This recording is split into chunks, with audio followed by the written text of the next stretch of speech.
नवी दिल्लीतल्या भारत मंडपम इथे युवक काँग्रेसने आज आंदोलन केलंय। एआय इम्पॅक्ट परिषदेत युवक काँग्रेस कार्यकर्त्यांनी जोरदार घोषणाबाजी केली। पोलिसांनी या कार्यकर्त्यांना मग ताब्यात घेतलं।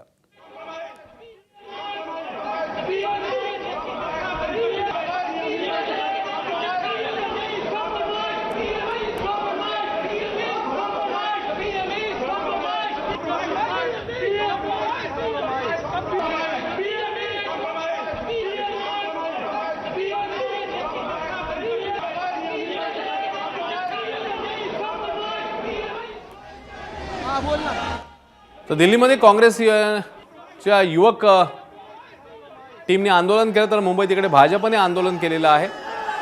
मुंबईत भाजपने मग आंदोलनानेच याला उत्तर दिलं। दादरमध्ये काँग्रेस कार्यालयावर भाजप कार्यकर्त्यांनी हा मोर्चा काढला।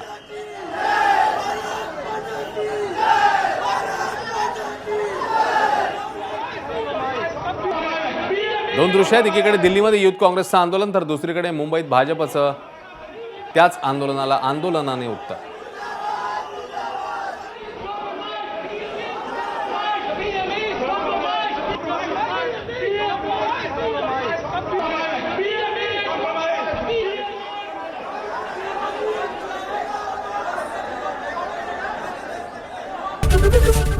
एबीपी माझा, उघडा डोळे बघा नीट।